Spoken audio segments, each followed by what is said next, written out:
Programme میں آپ کو خوش آمدید کہتے ہیں. میں اسداللہ خان ہوں اور میرے ساتھ عارف نظامی صاحب موجود ہیں, اور آج پروگرام میں ہمیں جوائن کر رہے ہیں پاکستان پیپلز پارٹی کے بڑے ہی سینئر رہنما جناب قمر زمان قاہرہ صاحب. قاہرہ صاحب پروگرام میں آپ کو خوش آمدید کہتے ہیں. بہت شکریہ جی. قاہرہ صاحب السلام علیکم, کیسے مزاج ہیں؟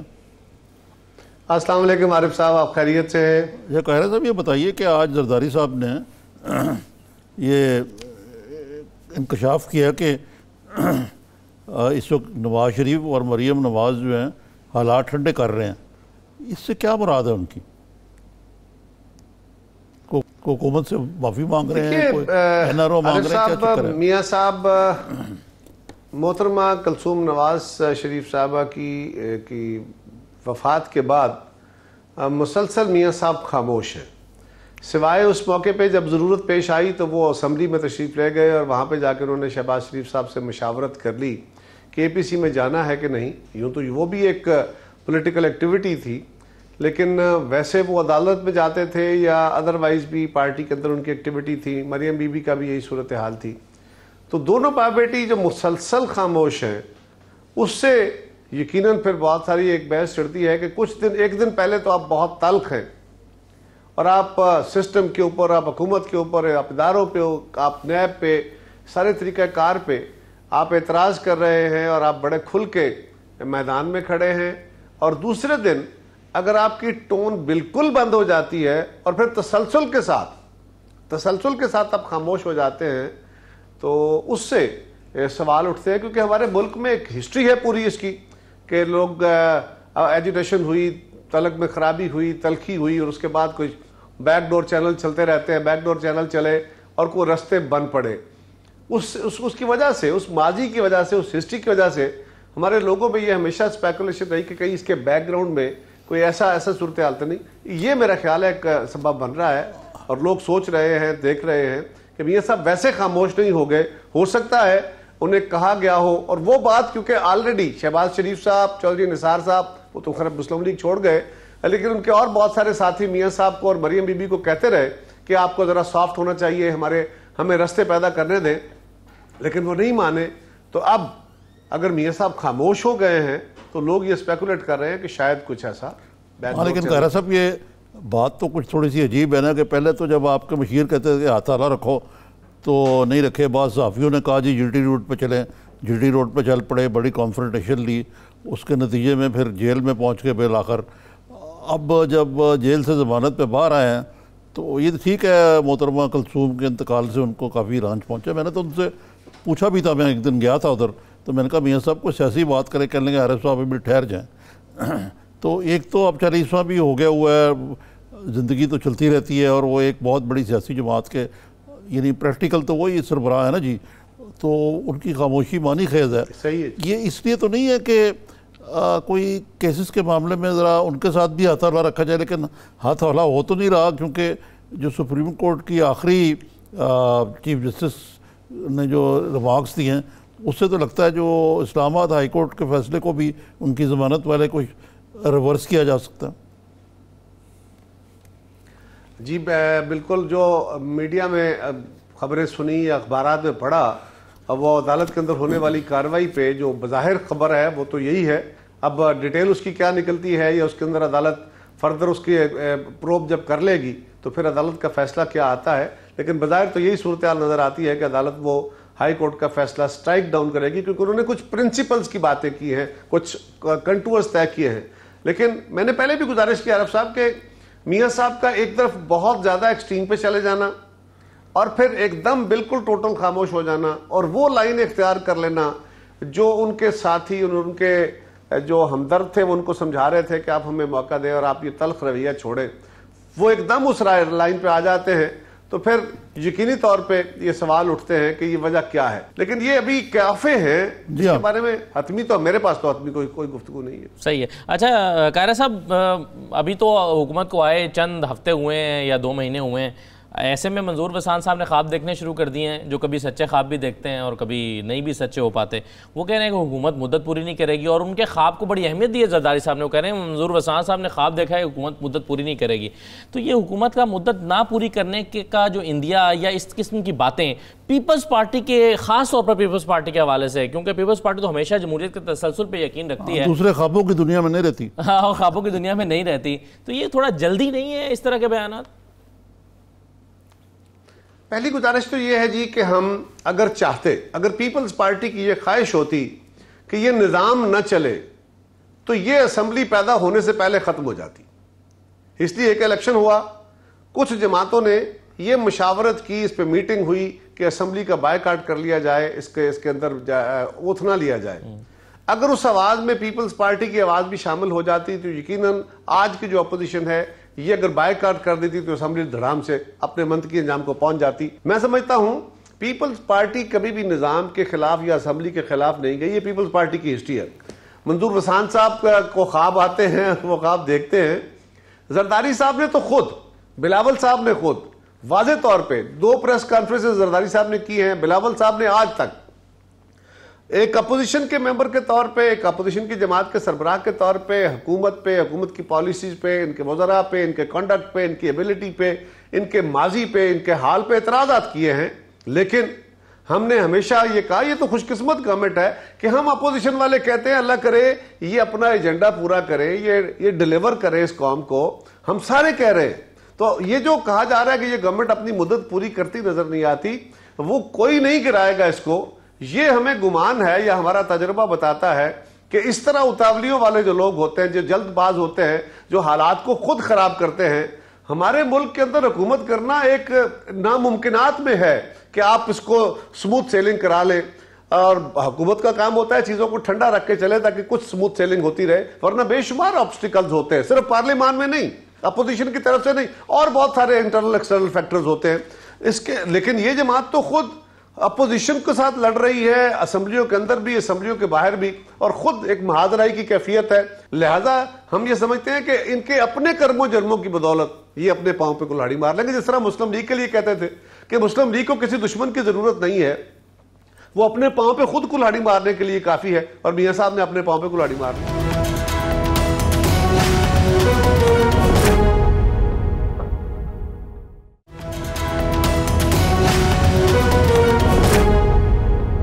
قاہرہ صاحب، یہ زرداری صاحب نے ایک بات کہی ہے کہ عمران خان یو ٹرن لیتے ہیں، اور انہوں نے یہ جو ابھی آرلی دھرنا ہوا ہے اس معاملے میں بھی مظاہرین کے ساتھ NRO کر لیا انہوں نے. یہ کیا NRO ہے؟ خان صاحب کیا کرتے؟ اور آپ کا خیال ہے کہ ان کے اوپر گولی چلا دیتے یا کرتے؟ تو چارہ کار تو زیادہ آپشنز تو نہیں تھی، لیکن وہ مکسڈ میسیجز یقیناً گئے. عارف صاحب دیکھیے، آپ کا نزدیک کیا ہونا چاہیے؟ بڑے تجربہ کار صحافی ہیں، بڑی پوری تاریخ اس ملک کی آپ کے سامنے ہے. سوال یہ ہے کہ ریاست کا کام گولیاں چلانا ہی نہیں ہے، ریاست کا کام تشدد کرنا ہی نہیں ہے. یقیناً ایسی صورتحال پیدا نہیں ہونے دینی چاہیے تھی، ہو گئی تو اس کو پیسفل مین سے، نیگوسیشن سے حل کرنا چاہیے تھا. پہلا کام کہ یہ ہونے نہیں دینا چاہیے تھا، یہ اکٹھ اور دھرنے ہونے نہیں دینے چاہیے تھے. جب ہو گئے تو پھر اس کی صورتحال ان کی ایک نیوسنس بن پڑتی ہے. دوسرا یہ ہے کہ ریاست بہرحال پھر ڈائیلاگ کرتی ہے اور یہ نہیں کہتی. اگر کوئی حکومت یہ کہے کہ ہم تشدد نہیں کریں گے، ہم گولی نہیں چلائیں گے، ہم لاٹھی نہیں چلائیں گے، کسی صورت نہیں چلائیں گے.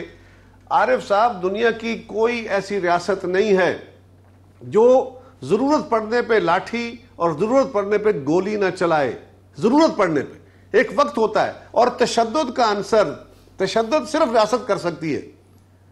یہ ریاست کو اختیار دیا ہے قانون نے، آئین نے، اور اگر ریاست وہ بھی استعمال نہیں کرتی اور سرنڈر کر جاتی ہے کہ جی ہمارے ہاتھ کھڑے ہیں، ہم یہ قدم نہیں اٹھائیں گے، یہ ضرور کہا جائے کہ یہ ہماری پرائرٹی نہیں ہے. ہاں بالکل نہیں ہے. اگر کل ضرورت پیش آئی تو کیا لاٹھی چارج نہیں ہوگا؟ اگر ضرورت پیش آئی تو کیا واٹر کیننز استعمال نہیں ہوں گے؟ اور اگر خدا نہ خواستہ آنسو گیس نہیں ہوگی، اور اگر خدا نہ خواستہ مشکل وقت آ گیا تو لاٹھیاں چلیں گی. تو کیا خود پی ٹی آئی نے لاٹھیاں نہیں چلائیں؟ کیا انہوں نے خود ٹیئر گیس نہیں چلائی؟ کیا انہوں نے دھرنے والے جو گئے تھے یہ یوٹیلٹی سٹورز والے، ان کے ساتھ کیا کیا؟ ان کی تو بجلی پانی بھی بند کر دی ہے. سو یہ کہنا جب ہے تو ہم اس لیے کہہ رہے ہیں کہ ریاست آہستہ آہستہ سرنڈر کر رہی ہے.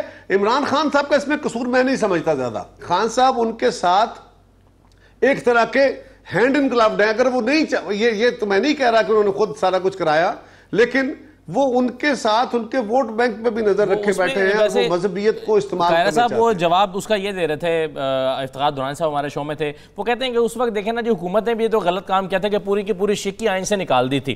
تو ہم نے ان سے کہا بھی کہ آپ جسٹیفائی کر رہے ہیں ان کے اس دھرنے کو کہ وہ غلط ہوا, لیکن وہ کہتے ہیں کہ وہ سچویشن ڈفرینٹ تھی, اب ڈفرینٹ ہے. اس وقت بھی ہم کہہ رہے تھے کہ ساری پارلیمان اور ساری جماعتیں موجود ہیں, اسمبلیاں موجود ہیں, سپریم کورٹ موجود ہے, اور وہ دیکھ لیں اگر اس میں کوئی خامی کمی آئی ہے تو اس کو درست کر لیا جائے, غلطی کو غلطی سمجھا جائے, اس کو دھرنوں کا رنگ نہ دیا جائے. ہم تو یہ کہہ رہے تھے 2013 میں, جنوری 2013 میں جو پہلا دھرنا ہوا تھا اس نوعیت کا, جو آپ کی حکومت کے دوران ہوا تھا, جس سے مذاکرات کرنے والی کمیٹی میں آپ پیش تھے اور آپ نے طاہر القادری والے کی بات کر رہا ہوں. اب کوئی بھی ایسا گروہ جس کے پاس بیچنے کے لیے اور کچھ نہ ہو آپ کے بقول, تو وہ تو کوئی بھی آڑ لے کر, جیسے وہ الیکشن ریفارمز کی آڑ لے کر اسلام آباد میں ڈی چوکا انہوں نے بلاک کر دیا تھا, اور پہلے پورا جی ٹی روڈ بلاک کیا جب وہ 2 دن کے سفر کر کے گئے. آپ نے بھی اسی طریقے سے اس کو ہینڈل کیا کہ آپ نے مذاکرات کیا, آپ کے پاس تھا آپریشن کا. آپ بجائے اس میں جانے کے اس سوال کو تھوڑا سا میں آگے بڑھاتا ہوں کہ یہ بتائیے قاہرہ صاحب کہ وہ انہوں نے صحیح نشاندہی کہی کہ طاہر القادری صاحب سے یہ معاملہ شروع ہوا. آہستہ آہستہ ویٹو پاور وہ لوگ لینا چاہتے ہیں جو نہ پارلیمنٹ میں ہیں نہ آ سکتے ہیں, نہ وہ کبھی ان کو میجورٹی آئے گی. آپ لبرل جماعت ہے, پیپلز پارٹی ایک لبرل جماعت ہے جس نے بھٹو صاحب کے دور سے لے کے اب تک لبرل ویلیوز کے لیے قربانی دی ہے, جمہوریت کے لیے قربانی دی ہے. تو یہ جو کچھ ہو رہا ہے اس ملک میں, اس کو کسی نہ کسی نے لائن تو ڈرا کرنی نا. اور دوسری میری آپ سے یہی اضافہ تھا کہ آپ نے دست تعاون بڑھایا عمران خان صاحب کی طرف, کہ آپ نے بھی اور پی ایم ایل این نے بھی, کہ جی اس معاملے میں ہم سیاست نہیں کریں گے. لیکن خان صاحب نے تو اپنے دور میں سیاست کی اس معاملے میں. عارف صاحب, پہلی گزارش یہ ہے کہ طاہر القادری صاحب کا جو دھرنا تھا وہ الیکشن ریفارمز اور کانسٹیٹیوشنل ریفارمز کی بات تھی, اور اس دھرنے میں مذہب ایلیمنٹ نہیں تھا, فرقہ نہیں تھا. اس کے اندر وہ دھرنا دے کے گئے, ہم نے کہا جی آپ کا حق ہے, آئیے بیٹھیے. ہم ان کے پاس چل کے گئے, جا کے مذاکرات کیے اور ان کو راضی کیا کہ جو ہم کر سکتے ہیں ہم کرنے کو تیار ہیں, اور جو چیز ہماری بساط سے باہر ہے وہ نہیں ہوگی. ہم نے واضح طور پہ اسی دن ان کو کہہ دیا تھا, اور وہ مہربانی انہوں نے ایگری کیا, اور الٹیمیٹلی وہ پیسفلی سیٹل ہو گیا. اس سے ان کے ایجنڈے کے ساتھ, یعنی الیکٹورل ریفارمز ہونی چاہیے, آپ بھی کہہ رہے تھے ہونی چاہیے, ہم بھی کہہ رہے تھے ہونی چاہیے, نہیں قاہرہ صاحب, کانسٹیٹیوشنل ریفارمز ہونی چاہیے. قطع کلامی معاف, جو یہ بات کہہ رہے ہیں اور میں اس کو انڈورس کرتا ہوں, وہ یہ ہے کہ یہ تو بات ٹھیک ہے. کیا جس کو بھی اپنا جائز مطالبہ مولانا چاہیے اس کو سارے پاکستان کو مفلوج کر دینا چاہیے اگر اس کا مطالبہ جائز بھی ہو؟ مثلا یہ کہ پاکستان میں اسلامی نظام ہونا چاہیے, اس سے کون اختلاف کر سکتا ہے؟ مطالبے کی نوعیت فرق ہو سکتی ہے, لیکن یہ کہ آپ طریقہ کار تو ایک ہی تھا. یہ آپ کریں کہ آپ ویٹو پاور حاصل کر رہے ہیں. میں اس پہ بھی گزارش کرتا ہوں, عرض یہ ہے کہ طاہر القادری صاحب کے ساتھ, اچھا دوسری بات یہ تھی کہ ہم ایک کمزور گورنمنٹ تھے. ہمارے ساتھ اس وقت پی ایم ایل کیو تھی, ہمارے ساتھ اس وقت ایم کیو ایم تھی, ہمارے ساتھ اس وقت باقی جماعتیں تھیں. ہم تو صرف 124 ممبروں والے تھے نا, اے این پی تھی. سو ہمیں اپنے الائنس کے ساتھ مشاورت کر کے باتیں کرنے کی ضرورت تھی. ہم کوئی پوزیشن لینے والے نہیں تھے. یہ تو نئے پاکستان والے ہیں نا, ان کے ساتھ تو سارے لوگ تھے, اور اس وقت اپوزیشن ہمارے ساتھ نہیں تھی. آج اپوزیشن کھڑے ہو کے, سب سے پہلے اپوزیشن نے کہا, یعنی میرے چیئرمین بلاول بھٹو زرداری صاحب نے کہا قدم بڑھاؤ عمران خان, ہم تمہارے ساتھ ہیں. شہباز شریف صاحب نے کہا ہم بالکل تمہارے ساتھ ہیں. کیا کرتے ہیں فوج کے, کیا کرنا چاہیے تھا؟ دیکھیے پہلی بات تو یہ, کیونکہ اب آئندہ بھی دوبارہ بھی خطرہ ہو سکتا ہے. جی دیکھیے نا عمران خان صاحب, پہلی تو بات یہ ہے کہ اگر آپ کو پتا ہے اور آپ کی گڈ گورننس ہے تو آپ کو یہ دھرنے دینے ہی نہیں دینے چاہیے تھے. ان کو آج جو گرفتاریاں کر رہے ہیں تو آپ پہلے پروٹیکٹیو میجرز لیتے ہیں نا, یہ اسٹیٹ کا کام ہے. رائٹ سر, بالکل یہ چلانا ہے, کیونکہ نہیں چل سکتا. ایک بریک لینا مجھے, کیونکہ تباہی کا باعث ہے. ایک مختصر سا بریک لینا ہے. بگ پوائنٹ آؤٹ کیا آپ نے بہت ساری چیزوں کو, ایک مختصر بریک لے لیتے ہیں. ذرا بریک کے بعد آ کر کچھ فیک اکاؤنٹس کی بات کرتے ہیں, کچھ بے نامی اکاؤنٹس کی بات کرتے ہیں, کچھ آصف زرداری صاحب کے گرد تنگ ہوتے گھیرے کی بات کریں گے, اور اومنی گروپ انور مجید صاحب کے ساتھ کیا ناانصافی پیپلز پارٹی کی نظر میں ہو رہی ہے, اس پر بات کریں گے. ایک مختصر بریک لے لیتے ہیں, بریک کے بعد واپس آتے ہیں.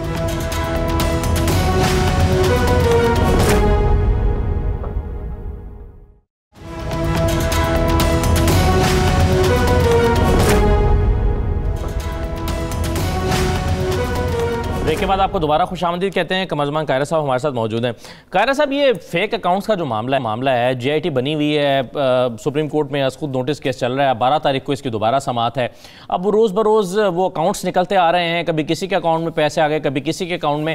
اور زیادہ پریشانی کی بات شاید پیپلز پارٹی کے لیے یہ ہونی چاہیے کہ جی آئی ٹی ٹھیکیداروں کے نام نہ صرف نکال کے لا رہی ہے, بلکہ وہ ان کا جعلی اکاؤنٹ سے لنک اسٹیبلش کر رہی ہے, اور پھر ان جعلی اکاؤنٹس کو اومنی گروپ سے لنک اسٹیبلش کر رہی ہے. اور اومنی گروپ کا کیا زرداری صاحب سے تعلق ہے, وہ پہلے سے اسٹیبلش ہے. تو کتنی پریشانی کا باعث ہے یہ پیپلز پارٹی کے لیے؟ پہلی گزارش تو یہ ہے کہ اومنی گروپ کا زرداری صاحب سے کیا تعلق ہے؟ کوئی تعلق نہیں ہے. اومنی گروپ والے اپنے طور پہ کاروباری ہیں, وہ زرداری صاحب کے تعلق والے ضرور ہیں. زرداری صاحب کے اس ملک میں 5,000 تعلق والے ہوئے کاروباری لوگ, اور ان کے ساتھ دوستیاں ہوں گی, میری ہوں گی, عارف صاحب کی ہوں گی, آپ کی ہوں گی. وہ اپنے اپنے کاروبار کرتے ہیں, اور ہو سکتا ہے کسی بندے کے ساتھ میری ساجھے داری کسی کاروبار میں ہو, لیکن وہ اگر اپنے باقی کسی کاروبار میں اگر کرتا ہے اور غلطی کرتا ہے تو میں اس کا ذمہ دار تو نہیں ہوں. سو یہ کہہ دینا کہ جی اومنی گروپ تو زرداری صاحب کے ساتھ تعلق والا ہے اور زرداری صاحب فرنٹ مین ہے, یہ غلط بات ہے. ان کے اپنے کاروبار زرداری صاحب سے تعلق سے پہلے بھی تھے, اور وہ اسٹیبلشڈ لوگ ہیں آلریڈی کراچی کے. وہ کوئی یہ تو نہیں ہے کہ زرداری صاحب کی وجہ سے بنے ہیں. حیران کن بات ہے کہ اس کو اسٹیبلش کر لیا گیا ہے اور یہ طے کر دیا گیا ہے کہ جی یہ تو ہے ہی وہ. دوسری گزارش, جے آئی ٹی نے ابھی تک جو کچھ پروو کیا ہے وہ کسی کو بتانے کی مجاز نہیں ہے. وہ رپورٹ جو ان کے پاس آتی ہے وہ ایک سیلڈ انویلپ میں آتی ہے, عدالت دیکھتی ہے اور اس کو دوبارہ سیل کر کے ریکارڈ میں رکھ دیتی ہے. سو عدالتی عملہ بھی اس کو نہیں دیکھ سکتا. تو پھر آپ کو اور مجھے یا میڈیا کے ساتھ دوستوں کو کون بتا رہا ہے کہ جی وہ لنک اسٹیبلش ہو گئے ہیں, وہ فلاں بندے کا اکاؤنٹ نکل آیا ہے, فلاں ٹھیکیدار کا نکل آیا ہے؟ یہ وہ بتانے کے مجاز نہیں, سپریم کورٹ کا حکم ہے. سو سوال یہ ہے کہ اگر کوئی ایسا کر رہا ہے پھر وہ کون ہو سکتا ہے؟ پھر وہ ایف آئی اے کی خبریں کون لے سکتا ہے؟ حکومت لے کے خبریں لیک کر رہی ہے, ایف آئی اے لیک کر رہی ہے. تو ہم یہی کہہ رہے ہیں.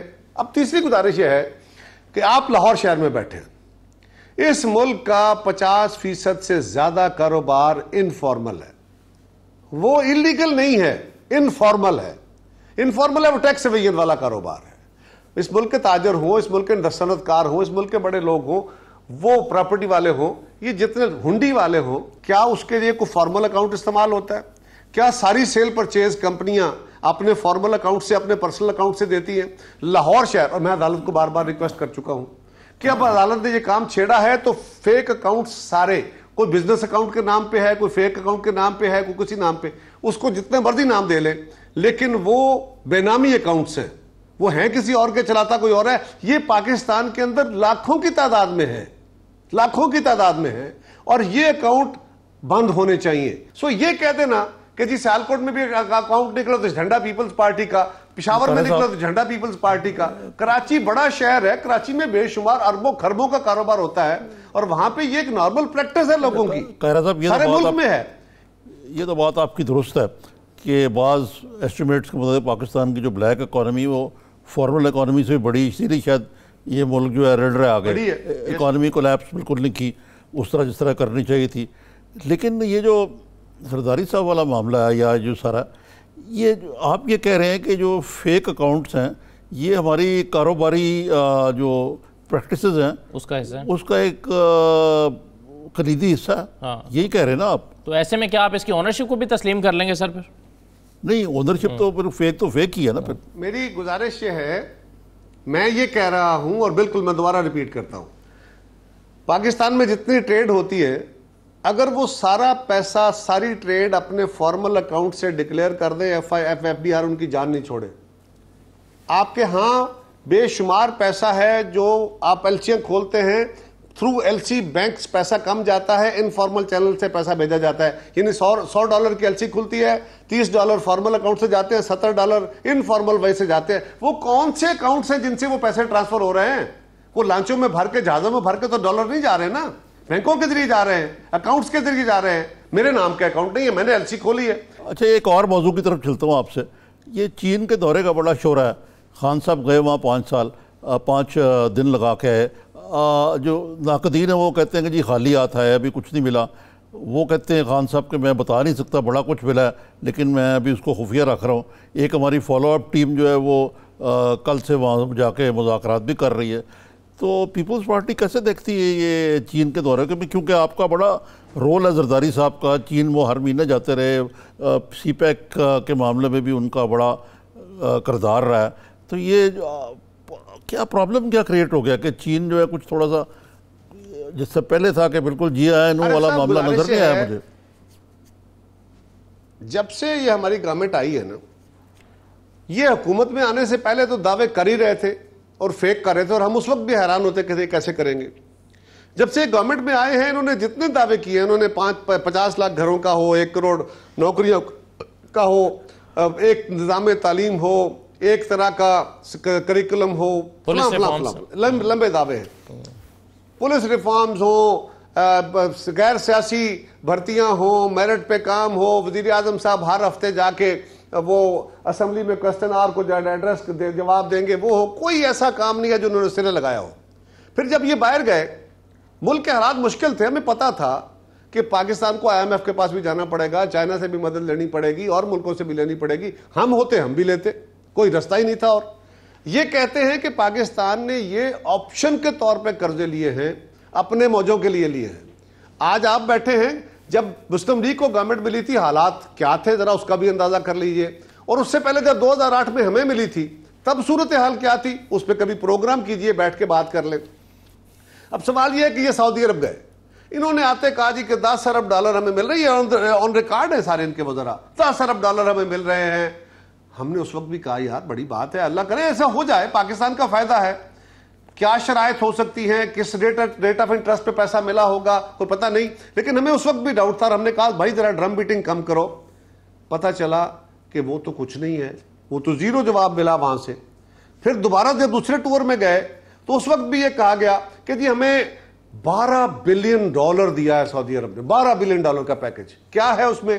3 ارب آپ کے اکاؤنٹ میں رکھا ہے انہوں نے تاکہ آپ کی کرنسی جو ہے اس کی فلکچویشن ذرا تھوڑی سی بہتر رہے، لیکن وہ پیسہ ایسے ہی ہے۔ عارف صاحب وہ ایک فلم تھی نا 7 لاکھ، آپ نے دیکھی ہوگی، جس میں وہ کہتا ہے کہ بیٹا یہ 7 لاکھ روپے ہیں، تم ان کو گن سکتے ہو، ان کو دیکھ سکتے ہو، ان سے دل بہلا سکتے ہو، خرچ نہیں کر سکتے۔ سو وہ پیسہ ہے جو آپ کے کسی اور کام کا نہیں ہے، وہ ان کا پیسہ ہے۔ اسی طرح آپ کو ادھار کے لیے تیل دیا گیا، 1 سال کے اندر آپ 3 بلین کا تیل اوور دا ایئرز پورا کریں گے، اور پھر اینڈ آف دا ایئر جا کے آپ اپنا اکاؤنٹ زیرو کریں گے، پھر آپ اس کو ریسٹارٹ کریں گے۔ تو ٹوٹل آپ کو 3 ارب کی ایک فیسلٹی ہے جو آپ نے سال کے اینڈ پہ جا کے اس کو کلیئر کرنا ہے، پھر وہ فیسلٹی آپ کو ایکسٹینڈ ہو جائے گی فار 3 ایئرز۔ اس کو ہم نے کہا کیا خدا کا خوف کرو، کیوں جھوٹ بول رہے ہو؟ پھر UAE کے ساتھ یہ کیا۔ اب چائنا میں گئے تو چائنا میں ذرا ٹور کا ذرا غور کر لیجئے، موٹے موٹے دعوے، اب آپ کے پاس وقت کم ہے، پھر ابھی کبھی وقت ہو تو میں اس پہ ڈیٹیل سے بات کرنے کو بھی تیار ہوں۔ انہوں نے کہا جی کہ ہم نے کرنسی سویپ کر لیا، بڑا کمال ہو گیا، زبردست ہو گیا، اب تو بس مسئلے مک جان گے۔ کرنسی سویپ میں نے کہا بھائی کرنسی سویپ تو 2011 میں زرداری صاحب نے چائنا کے ساتھ کیا ہوا ہے۔ وہ گورنمنٹ کے اسپوکس مین کو میں نے کہا بھائی 23 دسمبر 2011 باقاعدہ سارے اخبارات میں جب وہ معاہدہ ہوا تھا، ایگریمنٹ ہوا تھا، اس کو دیکھو تو صحیح۔ جب یہ چائنا گئے تو انہوں نے کہا کہ بھائی آپ کے پاس تو آلریڈی ہمارا سٹینڈ بائی ارینجمنٹ موجود ہے، آپ اس پہ عمل درآمد کرو۔ انہوں نے عمل درآمد کرنا تھا اس پہ، اور یہ کہا کہ جی ہم معاہدہ کر رہے ہیں۔ پھر کہا کہ ہم نے سی پیک کی پرائرٹیز بدل دی ہیں۔ کیا بدلی ہیں؟ اور زرداری صاحب نے یاد رکھی ہے صرف چائنا کے ساتھ نہیں، ٹرکی کے ساتھ بھی انہوں نے، جارڈن کے ساتھ بھی انہوں نے، سری لنکا کے ساتھ بھی، اور انہوں نے ایران کے ساتھ بھی کرنسی سویپ کیا تھا، اور وہ باقی ملکوں کے ساتھ بھی۔ یہ ڈالر اور پاؤنڈ کی اور ین کی جو ہے ڈومیننس، اس کو کم کرنے کے لیے وہ مختلف ملکوں سے چاہتے تھے کہ کرنسی سویپ کر لیا جائے۔ لیکن پھر یہ کہا جی کہ اچھا ہم نے تو ایگریکلچر میں اتنی پوٹینشیل ہے، اب ہم نے ایگریکلچر کو فوکس کیا ہے۔ اور بھائی ان کو پھر بتایا کہ بھائی یار ذرا ایگریمنٹ دیکھ لو پاکستان کے۔ زرداری صاحب کا، عارف صاحب آپ تو ان کے ساتھ بڑے انٹرویو کیا آپ نے، زرداری صاحب کا تو یہ فوکس رہا جب انہوں نے سی پیک کی بنیاد رکھی تھی گوادر پورٹ چائنا کو دے کے، اگر گوادر پورٹ نکال دے سی پیک کہاں کھڑا ہوگا؟ اور اس کے بعد انہوں نے بار بار دورے کیے، تو ان کی دو بڑی پرائرٹیز تھیں۔ ایک کہ بھاشا بنجی، یہ 2 پروجیکٹ ہیں آپ کے جن کو آپ کو دنیا پیسے نہیں دے رہی، اور یہ آصف زرداری صاحب کو 2008 میں پتا تھا کہ دنیا پیسے نہیں دے گی ہمیں، اور انہوں نے اسی کا ارینجمنٹ کرتے ہوئے چائنا سے کوشش کی کہ ہمیں انٹرنیشنل پریشر کی بدولت، آج آپ بھاشا کے لیے چندہ اکٹھا کر رہے ہیں نا، دنیا آپ کو پیسے نہیں دے رہی اس کے لیے, باقی پروجیکٹ کے لیے فنڈنگ کے لیے تیار ہیں. زرداری صاحب نے اسی کا علاج کرتے ہوئے چائنا کے ساتھ ارینجمنٹ کرنے کی کوشش کی, اور اگر وہ دوبارہ آ جاتے تو آج بھاشا اور بنجی بن رہے ہوتے اور چائنا بنا رہا ہوتا. آپ مختصر یہ کہہ رہے ہیں کہ کچھ ملا نہیں, اپنی پرائرٹیز لے لی. یہ کہہ رہے ہیں نا قاہرہ صاحب کے کچھ. میں گزارش آخری گزارش کر لوں پھر میں اس پہ کمنٹ کر دیتا ہوں. انہوں نے کہا کہ جی ہم نے ان سے ایگریمنٹ کیا ہے, ہم جو ایگریکلچر گوڈز ہیں, وہ بھائی زرداری صاحب کا سارا فوکس ہی یہ ہے. وہ ہمیشہ پچھلی تقریر میں انہوں نے کہا کہ چائنا دنیا سے ٹریلینز آف ڈالرز کا اپنا فوڈ سٹف منگواتا ہے, اور پاکستان اگر اس میں سے صرف 5% اور 6% اور 1% بھی لے لے تو پاکستان کی ٹوٹل ایکسپورٹس جو ہیں ان سے کئی گنا زیادہ, 100, 150, 200, 400, 500 ارب ڈالر, یہ کھلا آسمان ہے, جتنا چاہو پھیلا لو. اور زرداری صاحب کا فوکس یہ تھا اور یہ معاہدہ تھا, اور ہماری گورنمنٹ کو انہوں نے رکھا ہوا تھا اس پہ کہ کسی بھی طریقے سے آپ چائنا سے ٹیکنالوجی لیتے ہیں اور اس سے پانی کا بہتر استعمال کر کے, جدید ذرائع استعمال کر کے جو چائنا کی ضرورت فصلیں ہیں, فوڈ آئٹمز ہیں, وہ پروڈیوس کریں, تو ہم چائنا کے ساتھ اپنی ٹریڈ کو مینی ٹائمز بڑھا سکتے ہیں. بالکل صحیح. یہ ڈبل کرنے کو نہیں مان رہے, ہم کہتے ہیں کئی گنا, کئی ٹائم آپ کہہ رہے ہیں کہ ان چیزوں پر تو جو کچھ وہ بتا رہے ہیں اس کی کوئی اہمیت نہیں ہے, کیونکہ یہ تو ان میں سے بہت ساری چیزیں آلریڈی ہو چکی ہیں, آلریڈی ہو گئی. لیکن مسئلہ یہ ہے کہ خان صاحب یہ کہتے ہیں کہ جو کچھ ملا ہے وہ میں ابھی بتانا نہیں چاہتا, کیونکہ چائنا یہ چاہتا ہے کہ اس کو اناؤنس نہ کیا جائے, تو وہ تو آپ کو بتا ہی نہیں رہے اصل میں. خان صاحب گزارش ہے, میں آج آپ کو ایک اور بات کہوں گا, آپ کو نا ایک اور کام کرنا چاہیے. بس مختصر بریک پر جانا. آئی ایم ایف کے پاس جائیں گے تو آئی ایم ایف آپ کا کوئی دشمن ادارہ نہیں ہے. آئی ایم ایف اپنی طرح چیزوں کو, اکانومی کو دیکھتا ہے, وہ ورلڈ اکانومی کو, ریجنل اکانومی کو, آپ کے ملک کی اکانومی کو سٹیبلائز کرنا چاہتا ہے, اور وہ آپ کو بڑے لانگ ٹرم پہ, بڑے تھوڑے ریٹ آف انٹرسٹ پہ, 0.5% پہ, 0.3% پہ, 1% پہ, 2% پہ وہ آپ کو قرضے دیتے ہیں لانگ ٹرم پہ. اور یہ جو قرضے ہیں, یہ جو ہم نے موٹر ویز کے لیے لیے ہیں, یہ جو ہم نے کول بیس پروجیکٹس کے لیے لیے ہیں, جو خان صاحب جس کا ذکر فرما رہے ہیں, کبھی ان کے انٹرسٹ ریٹ کا تو حساب لگائیے, وہ کتنے سالوں کے لیے, یہ تو پوچھ لیجئے. کمرشل بینکوں سے اگر آپ کمرشل ریٹ آف انٹرسٹ پہ گورنمنٹ کے اچھی ڈیل ہو جائے گی. قاہرہ صاحب بہت شکریہ پروگرام میں شرکت کرنے کے لیے. اللہ کرے ایسا ہو جائے جی, اللہ کرے ایسا. ایک مختصر بریک لے رہے ہیں, بریک کے بعد آتے ہیں نظامی صاحب. تو عطا اللہ قاسمی صاحب کی میں بات کروں گا. آج ان کے خلاف فیصلہ آ گیا جو کہ جولائی میں محفوظ کیا گیا تھا, تو وہ آج سنایا گیا ہے, جس میں اب پرویز رشید صاحب بھی 4 کروڑ روپے دیں گے, اسحاق ڈار بھی 4 کروڑ روپے دیں گے, فواد حسن فواد 2 کروڑ دیں گے, اور 10 کروڑ واپس کریں گے عطا اللہ قاسمی صاحب فیصلے کے مطابق. تو ایک مختصر بریک لے لیتے ہیں, کچھ اور چیزیں بھی ہیں ہمارے ساتھ رہی ناظرین.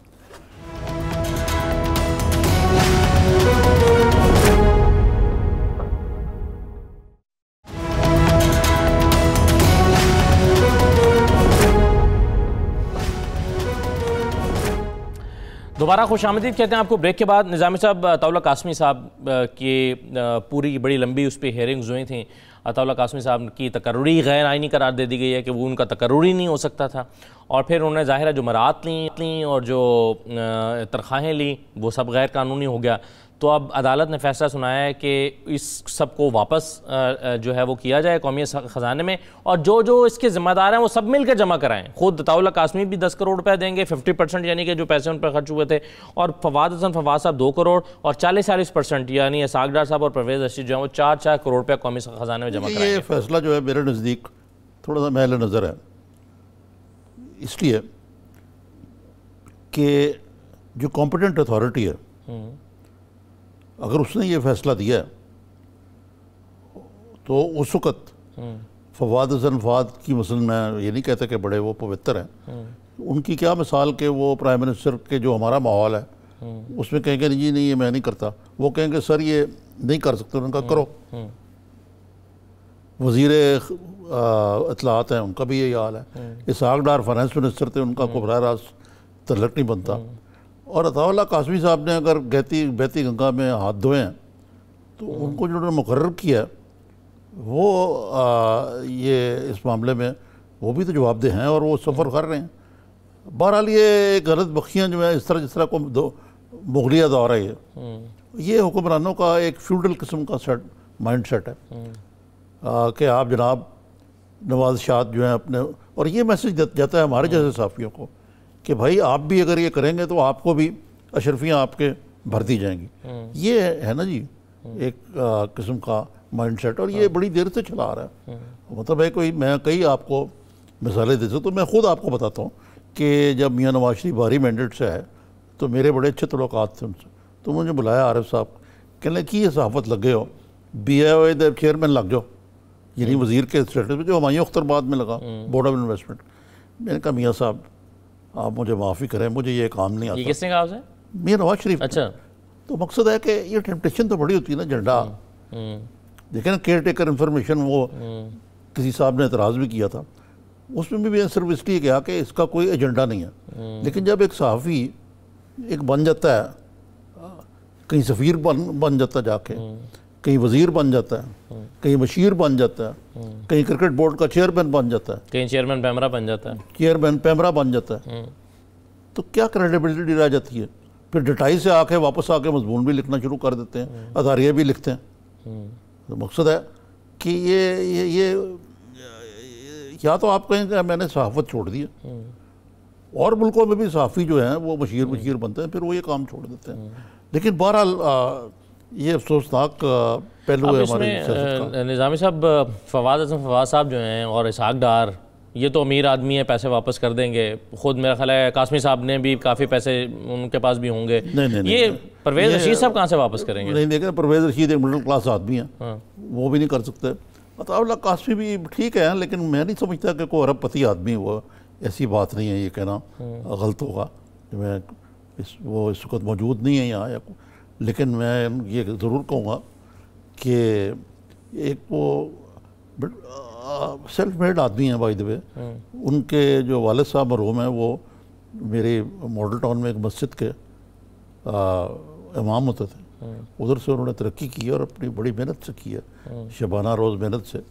لیکن بات یہ ہے کہ آدمی اپنے، یہ سفیر بھی رہے ہیں بائی دا وے، پچھلے دور میں میاں نواز شریف ان کو ناروے میں سفیر لگایا تھا، اور پھر شاید تھائی لینڈ میں لگایا تھا۔ لیکن اب دیکھیں نا، یہ تو آپ نے عطاء اللہ قاسمی کی بات کی، ابھی بھی کئی اسی قسم کی نوازشات ہو رہی ہیں، یار دوست جو ہیں وہ مشیر بنے ہوئے ہیں، سفیر، بعض تو ایسے جن کے پاس پاکستان کا پاسپورٹ ہی نہیں ہے، اس اسپرٹ کو انڈرمائن کرنے کے لیے ان کو وزیر نہیں بنایا، ان کو کوئی پتہ نہیں مشیر وغیرہ بنا دیا گیا۔ زلفی بخاری کا ہی نام لیں مثلا، میں نام لے دیتا ہوں آپ کو۔ تو مقصد ہے کہ سپریم کورٹ کو ان چیزوں کا بھی نوٹس دینا چاہیے کہ یہ اس کے کوئی ایسے پلیز ہونے چاہیے کہ اب مرضی ہوتی ہے تو آپ کسی کو سفیر بنا دیتے ہیں، کسی کو مشیر بنا دیتے ہیں، کچھ کرتے ہیں۔ مطلب یہ ہے کہ تنخواہ یا تو اپنی جیب سے دیں، یعنی جیسے کہ یہ کہا ہے انہوں نے چیف جسٹس صاحب نے کہ آپ یا عدلیہ نے کہ آپ ان کے خرچہ بھریں، یہ کہاں سے؟ یہ مطلب ہے کہ خرچہ تو مطلب تنخواہیں اور مراد لے کے تو وہ خرچ کر چکے ہیں، آپ ویسے کہاں سے دیں؟ آپ یہ کہنا چاہیں؟ نہیں، لیکن تنخواہیں بھی لمبی 15 لاکھ 20 لاکھ، میں تو حیران رہ جاتا ہوں یار کہ یہ جو مثلا یہ جو پیمرا کے چیف تھے ابصار عالم صاحب، انہوں نے خوب لوٹ مطلب بیبتی گنگا میں ہاتھ دھوئے۔ پھر یہ اچھا، پھر ایک اور چیز ہوتی ہے کہ جی آپ جوہر قابل ہیں بڑے، مطلب ہے کہ آپ کو بڑا ہی اپنے کام پہ عبور حاصل ہے، اور عالم کے بغیر پیمرا کا ادارہ جو ہے وہ ریگولیٹ نہیں ہو سکتا، ریگولیٹری باڈی۔ رپورٹنگ کرنا، اینکر بن جانا، اور پھر جناب آپ ایک ٹیکنیکل جاب میں چلے، جس طرح میں نے آپ کو اپنی مثال دی، میں نے تو صاف ہاتھ جوڑ دیے کہ جی یہ مجھے اس بات کا نہیں پتہ، آپ مجھے، بند انسان کو اپنی لمیٹیشنز بھی بتانا چاہیے۔ لیکن جب آپ کو نظر آتا ہے کہ مفت ہاتھ آئے تو برا کیا ہے، پھر آپ کو کانسیکوینسز بھی فیس کرنے چاہیے۔ اچھا، اب میں 2 میٹنگز کی بات کرنا چاہتا ہوں آپ سے۔ ایک تو وہ پارلیمانی پارٹی کا اجلاس ہوا، پرائم منسٹر صاحب نے اس میں ایک تو ہم جو بڑی خبر تھی وہ تو ہم نے پہلے سے میں ڈسکس کی، جس میں وہ کہہ رہے ہیں کہ چائنا کے حوالے سے کہ جی ابھی اناؤنس نہیں کرنا چاہتا میں کہ کیا ملا۔ لیکن دوسرا یہ ہے کہ انہوں نے یہ کہا ہے کہ وہ جو آپ بھی تشویش کا اظہار کرتے ہیں کہ جی وہ پرائم منسٹر جو ہیں وہ پارلیمنٹ میں کیوں نہیں آتے، تو وہ کہہ رہے ہیں کہ بڑے مسائل ہیں، بڑے چیلنجز ہیں، 2 مہینے تک نہیں آؤں، 2 مہینے تک میں کہتے نہیں آ سکتا۔ یہ مجھے اس بات کی 2 مہینے کے بعد ریگولرلی آیا، اس کے بعد تھوڑا سا افسوس ہوا مجھے کہ وہ انگریزی میں ایک مقالہ ہے، no matter how much things change they remain the same, یعنی جتنی تبدیلی آتی ہے معاملات جو کہ تو ہی رہتے ہیں۔ بھائی سوال یہ ہے کہ آپ پارلیمنٹ آپ کے اختیارات کا منبع ہے، آپ کی پرائرٹی نمبر 1 ہونے چاہیے۔ وہ کون سے ایسے ضروری کام ہیں کہ آپ پارلیمنٹ میں شکل نہیں دکھا سکتے؟ مجھے یہ سمجھایا بات یہ پارلیمنٹ میں ابھی ویسے جو کچھ ہو پھر رہا یہ ہے، دیکھیں نا، ابھی یہ سینٹ میں ہوا نا کہ سینٹ میں کوئی وزیر ہی نہیں تھا اور بڑا ہنگامہ کیا اپوزیشن نے، تو کہا گیا کہ جی وہ دراصل بات ہے کہ جو وزیر ہیں وہ کیبنٹ میٹنگ میں مصروف ہیں. تو کہاں کسی نے کیا سینٹ کم امپورٹنٹ ہے؟ ایوان بالا. آپ جب میٹنگ کا ٹائمنگ رکھتے ہیں تو آپ سینٹ کے حساب سے رکھیں اس کو. ٹھیک ہے.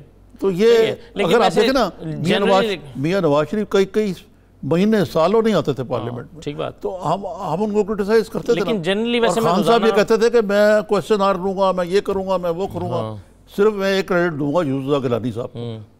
ہر روز تقریباً ہر روز جب پاکستان میں ہوتے تھے تو پارلیمنٹ میں آتے ان کے پاس کرنے کا کام نہیں ہوتا ہوگا تو اس لیے پارلیمنٹ میں آ جاتے ہیں. میں وہاں برطانیہ میں دیکھا, ہاؤس آف کامنز گیا تو میرے خیال مارگریٹ تھیچر تھی اس تو وزیر اعظم, کافی دیر کی بات.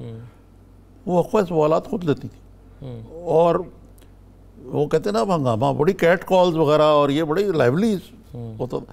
تو بات پتہ کہ یہ جو ہے نا یہ پارلیمنٹ میں آنا جو ہے نا یہ خود بائی اٹ سیلف, یہ میں 1 منٹ میں آپ کو بات مکمل, یہ کوئی میں نہیں لگتا. Parliament is a great equaliser. ٹھیک ہے. کہ آپ نے آپ کو وزیر اعظم جو سمجھتے ہیں نا مغلیہ بادشاہ, پارلیمنٹری نظام میں prime minister is the first among equal, یعنی کہ برابر لوگ جو ان میں پہلا ہے. تو وہاں آپ کو کوئی بھی آ کے کہہ سکتا ہے خان صاحب یا میاں نواز شریف صاحب یہ کام ہے میرا, یہ ہے, اچھا آپ میری بات سنیں. کام بھی ہو سکتا ہے, بات بھی ہو سکتی ہے, ایک اوپن فلور ہوتا ہے. یہ ہمارے جو وزیر اعظم ہیں ان کو ہماری جو بیوروکریسی ہے اور جو مشیر ہیں ان کو بہت بڑے پیڈسٹل پہ بڑھا دیتے ہیں کہ جہاں, اور میاں نواز شریف بھی اس لیے جاتے تھے کہ میاں نواز شریف اپنے آپ کو مغل اعظم سمجھتے تھے کہ یار یہ کیا ہوا, کوئی شیخ رشید مجھے وہ کر دے یا فلانا آدمی تو کر دے, تو میں تو وزیر اعظم ہوں. اب اگر یہی ایٹیٹیوڈ خان صاحب کا ہے کہ وہ آہستہ آہستہ وہ آئسولیٹ ہوتے جا رہے ہیں, یہ کوئی اچھی خبر نہیں. اچھا, لیکن ایک چیز کی ویسے میں نظامی صاحب سمجھ رہا ہوں کہ یہ پارلیمنٹ کے کیبنٹ کی کمیٹی کے اجلاس کی وجہ سے شاید وہ نہ آ پائے ہوں, لیکن جنرلی میں دیکھ رہا ہوں کہ وزراء جو ہیں وہ باقاعدگی سے سینٹ جا رہے ہیں. شاہ قریشی صاحب کل موجود تھے جب شہری رحمان صاحب نے کہا بھی, یہ بھی آپ سن لیں, علی محمد خان موجود تھے, فواد چودھری صاحب جاتے رہے. کہہ رہے ہیں آپ یہ بھی سن لیں میری بات. اگلے روز اس وقت پاکستان میں سب سے بڑا مسئلہ کیا ہے؟ اکانومی کا نا.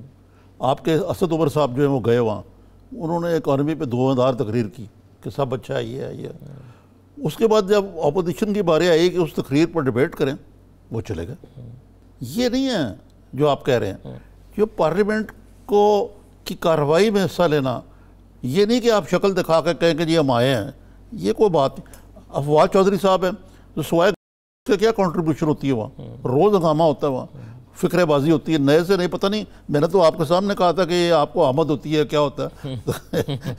تو مطلب ہے کہ آپ اس اسپرٹ کو مد نظر رکھیں جس کا شیخ روہیل اصغر کے ساتھ بھی ان کا ناخوشگوار جملوں کا, الفاظ کا تبادلہ میں کہوں گا کہ انہوں نے ان کو جی ہاں بھانڈ کیا دیا. آج ایک اور تیسرا ایک موضوع رہ گیا ہے کہ جو کیبنٹ کا اجلاس ہوا ہے, اس میں ایک ایئر لائن انہوں نے ثابت کرنے کی کوشش کی ہے, نہیں لائسنس دے دیا, کیا نام ہے, لبرٹی. جی میں ایک تھوڑی سی آپ کو آج ایک اور ہی خبر چل رہی ہے, آپ کو دیکھا آپ نے کیا جی, شاہین ایئر جی جس کے اندر میرا خیال ہے دوارا کے بھی حصہ داری ہے, اس کے جس ملک میں بھی جہاز کھڑا تھا وہ امپاؤنڈ ہو گیا, بینکرپٹ ہو گئی. کئی ایئر لائنز یہاں پاکستان میں بوجھا, اور کئی میں نام لے سکتا ہوں, جو ایرو ایشیا بہت بڑی, وہ پرائیویٹ ایئر لائنز جو ہیں ان کا حال یہ ہے کہ دے ان لائک انڈیا بینکرپٹ ہوتی جا. پی آئی اے کا حال یہ ہے کہ یار وہ بالکل اس کو پرائیویٹائز کرنے کی بجائے آپ نے کہا ہم اس کو رکھیں گے, بجائے کہ وہ فکس کریں جو اسٹیٹ سیکٹر میں ہے. چلیں ٹھیک ہے, پرائیویٹ ایئر لائن میں آئے گی, وہ پرائیویٹ ہی ہوگی, ہمیں تو نہیں, لیکن پھر بھی یہ اس معاملے میں کوئی ذرا یہ دیکھنا پڑے گا کہ یہ کوئی فیوریٹزم تو نہیں ہو رہا ہے ایئر بلو کی طرح. ٹھیک ہے. اور دوسرا یہ ہے کہ وزراء باہر جا کر اپنا علاج نہیں کرا سکیں گے, یہ بھی ایک ڈیسیژن لیا گیا ہے. اچھی بات ہے, لیکن یہ اچھی بات ہے, لیکن کروڑوں روپے کا علاج ایک بندے نے کروایا, جو کہ خود بہت بڑی غلط بخشی بازی میں رہی ہے. ہمارے حکمران بھی باہر جا کے علاج کراتے ہیں, اور یہ پاکستان میں ماشاءاللہ ہمارا کافی انفراسٹرکچر ہے. ہاں اگر کوئی, میرا خیال ہے کہ اگر کوئی بہت ہی ایسا کیس ہو جو پاکستان میں علاج نہ ہو سکے تو وہ پرائم منسٹر اور وہ جو وزیر ہیں وہ اپنی جیب سے علاج کرانے کی سکت نہ رکھتے ہوں تو پھر ہے, کیونکہ وزراء ہمارے اللہ میاں اعظم سواتی کو صحت دے, ان کو تو کوئی ضرورت نہیں ہوگی اس قسم کی. اکثر وزراء جو ہیں مطلب ماشاءاللہ صاحب حیثیت ہیں پاکستان میں, جو بندہ الیکشن لڑ سکتا ہے. نہیں اکثر نہیں ہے, مثلا ایسی بات بھی نہیں ہے. یہ کچھ آپ کو نام نظر آتے ہیں سارے ایسے نہیں ہیں جیسے آپ سمجھتے ہیں. چلیں ٹھیک ہے, بہت شکریہ نظامی صاحب پروگرام میں شرکت کرنے. یہ ناظرین آج کا پروگرام تھا, فیڈ بیک دیجیے گا, اجازت دیجیے, اللہ حافظ.